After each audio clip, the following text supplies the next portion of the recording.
Hai guys, jadi di video kali ini kelompok kami akan menjelaskan materi bab 2 yaitu sejarah sebagai ilmu. Selamat menyaksikan. Sejarah sebagai ilmu, kisah, peristiwa, dan seni. Pengetahuan dan ilmu pengetahuan. Pengetahuan. Yang pertama, didapatkan karena pernah berkunjung ke sana dari bacaan atau menonton TV. Yang kedua, pengetahuan sering diragukan kebenarannya karena dicerna tanpa berpikir panjang dan tanpa melakukan riset. Kemudian yang ketiga, yang kita alami sehari-hari dan kita ketahui dari panca indera. Ilmu pengetahuan. Yang pertama, ilmu pengetahuan dihasilkan melalui sebuah proses yang sistematis, rinci, detail, kebenarannya berlaku secara universal. Kemudian yang kedua, pengetahuan yang menimbulkan beberapa pertanyaan. Pertanyaan tersebut dapat dijawab melalui penelitian ilmiah. Yang ketiga, sistematis, valid, reliable, akurat, objektif, mempunyai hukum dan generalisasi, serta dapat memprediksi. Perbedaan pengetahuan dan ilmu pengetahuan. Karakteristik pengetahuan belum tersusun secara sistematis, sedangkan ilmu pengetahuan tersusun secara sistematis. Kemudian berdasarkan jangkauannya, pengetahuan itu tidak luas, sedangkan ilmu pengetahuan itu jangkauannya itu lebih luas. Kemudian objek yang disampaikan, kalau pengetahuan itu belum diuji dan dikaji, sedangkan ilmu pengetahuan itu telah diuji dan dikaji. Kemudian berdasarkan metode pembuktian, kalau pengetahuan itu sifatnya subjektif, sedangkan ilmu pengetahuan itu sifatnya objektif. Kemudian kebenaran, pengetahuan itu hanya sesuai pemahaman sekelompok orang saja, sedangkan ilmu pengetahuan itu bersifat universal. Sejarah sebagai ilmu. Ilmu pengetahuan memiliki seperangkat aturan dan petunjuk yang membantu ketepatan hasilnya. Syarat menjadi sebuah ilmu yaitu memiliki metode dan objek penelitian. Objek kajian sejarah itu adalah segala hal yang dipikirkan, dikatakan, dirasakan, dan dialami oleh manusia dalam ruang dan waktu. Dan metode sejarah itu ada 4, yaitu heuristik, kritik, interpretasi, dan historiografi. Sebagai ilmu, sejarah termasuk ilmu-ilmu empiris, artinya bersandar pada pengalaman manusia yang sebenarnya. Sejarah sering disebut tidak ilmiah hanya karena tidak termasuk ilmu-ilmu alam. Perbedaan antara sejarah dengan ilmu-ilmu alam tidak terletak pada cara kerja, tetapi pada objek. Ilmu-ilmu alam mengamati benda-benda tertentu, sedangkan sejarah mengamati manusia. Sejarah sebagai peristiwa, sifat objektif dan unik. Objektif artinya sejarah sebagaimana terjadi atau histori realite. Unik artinya hanya terjadi satu kali atau malih. Peristiwa masa lampau dapat dikatakan sebagai peristiwa sejarah jika memiliki syarat-syarat tertentu. Objektif harus didukung dengan fakta sejarah yang menunjukkan peristiwa tersebut benar-benar terjadi. Penting mempunyai arti penting terhadap perkembangan ilmu pengetahuan dan kehidupan berbangsa dan bermasyarakat. Sejarah sebagai kisah. Sejarah sebagai kisah adalah hasil penelitian sejarawan yang dapat dipertanggungjawabkan kebenarannya atau menggunakan metode penelitian sejarah. Sejarah sebagai seni. Sejarah sebagai seni berhubungan erat dengan cara penyampaian kisah sejarah dalam bentuk tulisan.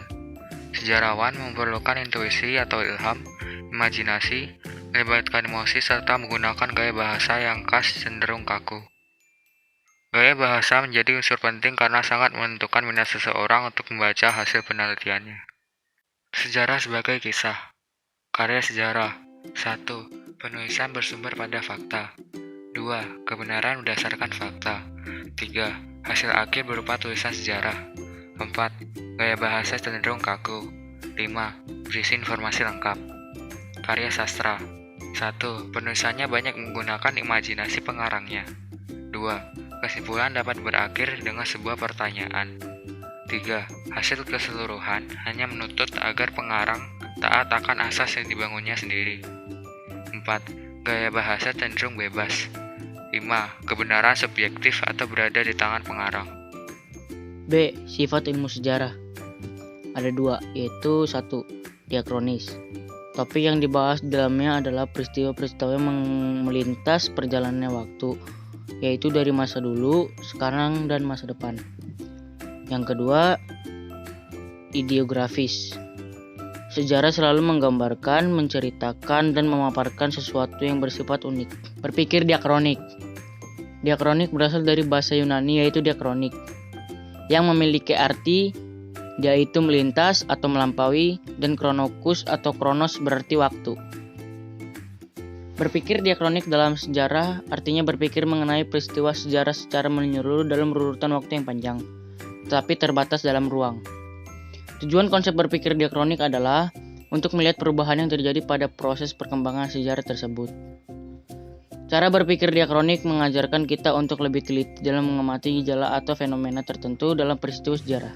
Berpikir diakronik ada 2 macam. Yang pertama, kronologi. Kronologi adalah ilmu tentang yang mempelajari peristiwa-peristiwa sejarah sesuai dengan urutan waktu terjadinya. Yang kedua, periodisasi. Periodisasi adalah pengelompokan peristiwa-peristiwa sejarah ke dalam suatu babak, masa, zaman, atau periode tertentu berdasarkan ciri-ciri atau kriteria tertentu. Berpikir sinkronik. Kata sinkronik berasal dari bahasa Yunani yaitu sin yang berarti dengan dan kronos yang berarti waktu. Dalam KBBI, sinkronik diartikan sebagai segala sesuatu yang bersangkutan dengan peristiwa yang terjadi pada suatu masa. Kajian yang lebih menitikberatkan pada penelitian gejala-gejala yang meluas dari sebuah peristiwa tetapi dengan waktu yang terbatas. Perbedaan antara ilmu sejarah dengan ilmu sosial. Karya ilmu sosial. Penulisan ilmu sosial melebar dalam ruang atau sinkronik.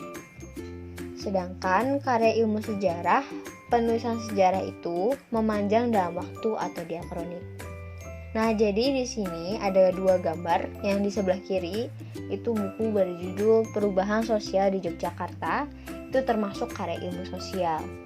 Sedangkan yang sebelah kanan ini gambarnya Kota Yogyakarta Tempo Dulu. Ini termasuk karya ilmu sejarah. Cara berpikir kronologis dalam sejarah. Nah, jadi di sini pertama di sini ada peristiwa tanggal 6 Agustus 1945 di mana kota Hiroshima itu dibom atom oleh sekutu.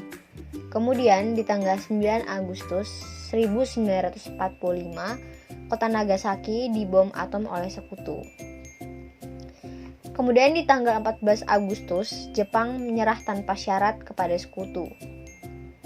Di tanggal 16 Agustus 1945 terjadinya peristiwa Rengas Dengklok. Kemudian yang terakhir di sini pada tanggal 17 Agustus 1945 proklamasi kemerdekaan Indonesia. Periodisasi sejarah Indonesia. Pertama ada masa prasejarah, dan masa Hindu-Buddha, masa Islam, masa kolonialisme Barat, masa pendudukan Jepang, masa revolusi, masa Orde Lama, masa Orde Baru, kemudian masa reformasi. Sekian dari kelompok kami, terima kasih.